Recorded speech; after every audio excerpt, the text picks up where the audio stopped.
Petrol वाला। एक गांव में लिंगम नाम का एक व्यक्ति रहता था। वो हाईवे के पास पेट्रोल बेचा करता था।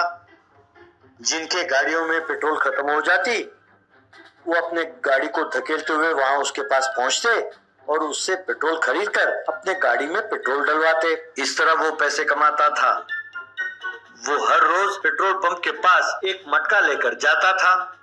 उसे देखकर पेट्रोल पंप वाला, अरे क्या है भाई, बड़ी देर लगा दी आते आते, जल्दी से भर के ले जाओ, दुकान का मालिक आने वाला है। उन्हें ये बिल्कुल पसंद नहीं है कि तुम यूं पेट्रोल मटके में भर के ले जाओ। यूं कहकर उसके मटके में वो पेट्रोल भरता था। लिंगम वो मटका ले जाकर अपने पास बोतलों में वो पेट्रोल भरता था। फिर जो लोग आते उनको वो पेट्रोल उन्हीं बोतलों में से भरकर देता था। लिंगम के घर में की पत्नी, बच्चे, माँ बाप सब थे। वो जो पैसे कमाता था वो घर चलाने के लिए काफी नहीं था। उसे काफी परेशानी होती थी। एक दिन उसकी पत्नी, सुनो जी, हमें कम से कम 10 लाख रुपयों की जरूरत है। माँ जी का ऑपरेशन हो या बच्चों के स्कूल के फीस और अपने सारे कर्ज चुकाने के लिए हमें कम से कम इतने पैसे तो चाहिए। अब हम क्या करें? तब लिंगम, बाप रे, 10 लाख रुपए? अरे इतने रुपए मैं कहाँ से लाऊंगा भाई, मुझसे नहीं होगा। तब पत्नी, अरे मुझसे नहीं होगा कहने से काम नहीं चलेगा, किसी न किसी तरह इंतजाम करना ही होगा, वरना हम सब सड़क पर आ जाएंगे। यूं उसने चेतावनी दी। तब लिंगम चिंता में पड़ गया। पड़ोसी गांव में विक्की नाम का एक व्यक्ति रहता था। उसके पास बहुत सारी संपत्ति थी। वो कोई काम धाम नहीं करता था। अपने बाइक को चलाते हुए आवारा की तरह चक्कर लगाता रहता था। वो बहुत बड़ा मुंहफट था। इतना ही नहीं, दूसरा क्या कहना चाहता है ये पूरी तरह सुनता नहीं था। उनकी बातों को काटते हुए कहता, हाँ हाँ जानता हूँ, मैं जानता हूँ, बस बात को लंबी खींचते जा रहे हो हैं? कहकर अपनी बाइक में वहां से चला जाता। इस तरह जो आदमी उससे कुछ कहना चाहता वो अपना सर खुजाते हुए बैठ जाता। एक दिन उसने अपने दोस्त को अपना बाइक दिया।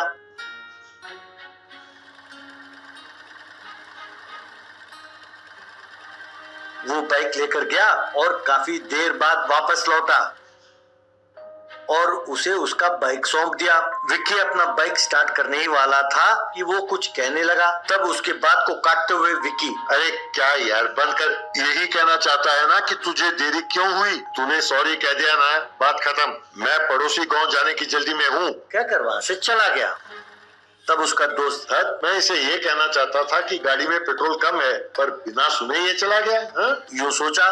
रास्ते में विक्की की गाड़ी बंद हो गई हाईवे में। उसने गाड़ी के टैंक को हिलाकर देखा और कहने लगा, लानत है, पेट्रोल खत्म।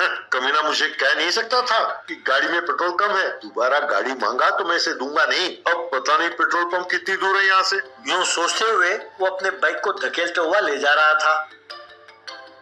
लिंगम मटके में पेट्रोल लेके जा रहा था। रास्ते में उसे एक साधु मिला। लिंगम, महाराज आपको देखकर बहुत दिन हो गए, कहकर उसने मटके को जमीन पर रखा, उनके पैर छुए और अपनी सारी समस्याएं उन्हें बताई। तब साधु, चिंता ना करो बेटा, जब अपनी मुसीबतों का अंत होना होता है तभी समस्याएं बढ़ती हैं। बहुत जल्द तुम समस्याओं से मुक्ति पाओगे। हरिओम तत्सत, कहकर उसे आशीर्वाद दिया। लिंगम उन्हें फिर से प्रणाम करके जाने ही वाला था कि साधु, बेटा तुम अपना मटका भूल गए, कहकर मटका उठाकर उसे दिया। तभी विक्की जो अपने गाड़ी को धकेलते हुए आ रहा था, उसने देखा कि साधु महाराज लिंगम को एक मटका दे रहे हैं। विक्की, अरे वाह, स्वामी जी ने उसे कोई मटका दिया है। वो ना हो ये जादुई मटका है, किसी तरह मुझे वो मटका लेना होगा। यूं सोचकर मटके को ले जा रहे लिंगम को रोककर, अरे भैया जरा ठहरो तो सही, कहकर लिंगम के पास गया। लिंगम, कौन है भाई साहब आप? आपको मुझसे काम है? तब विक्की, हाँ भाई काम है, इसीलिए तो रोक रहा हूँ। मुझे दिखाओ तो सही उस मटके में क्या है। लिंगम ने दिखाया तो विक्की हैरान होकर, अरे वाह, ये तो पेट्रोल है, यानी ये पेट्रोल देने वाली जादुई मटका है ना? भैया सुनो, ये मटका मुझे दे दो ना। तब लिंगम, अरे क्या बात कर रहे हैं भाई साहब, ये कोई जादुई मटका नहीं है, ये एक साधारण मटका है। तब विक्की, अरे भैया मैंने साधु जी को तुम्हें ये जादुई मटका देते हुए देखा है, चुपचाप मुझे ये जादुई मटका दे दो। बदले में तुम्हें जो चाहिए मांगो, मैं तुम्हें दूंगा, और चाहो तो ये बाइक भी तुम ही रख लो। ये सुनकर लिंगम दंग रह गया और सोचने लगा, अरे ये मेरी बात सुनता क्यों नहीं है? जैसे साधु जी ने कहा, लगता है ये मेरी मुश्किलों को दूर करने ही आया है। यूं सोचकर, ठीक है, अगर तुम्हें ये जादुई मटका चाहिए तो मुझे तुम 10 लाख रुपए दो। तब विकी, ये हुई ना बात भैया, ये लो पैसे और ये रही मेरी गाड़ी। लिंगम ने उससे पैसे लिए और उस मटके में रखे पेट्रोल को उसने गाड़ी के टंकी में भरा और फिर विक्की से लिंगम, भाई साहब एक बार मेरी बात सुनिए, अब भी कुछ नहीं बिगड़ा। तब विक्की, अब तुम ना कोई बात कहोगे ना मैं कोई बात सुनूंगा, ये मटका मेरा है, बस अब तुम जाओ यहाँ से, वरना मुझे बहुत गुस्सा आएगा। लिंगम वो बाइक लेकर चला गया। अब विक्की ये सोचकर वहीं बैठा रहा कि फिर से उस मटके में पेट्रोल कब भरेगा। शाम तक वो बैठा रहा पर उस मटके में पेट्रोल नहीं भरा। विक्की को बहुत गुस्सा आया। उसने गुस्से में आकर मटके को जमीन पर पटका और वहां से चला गया।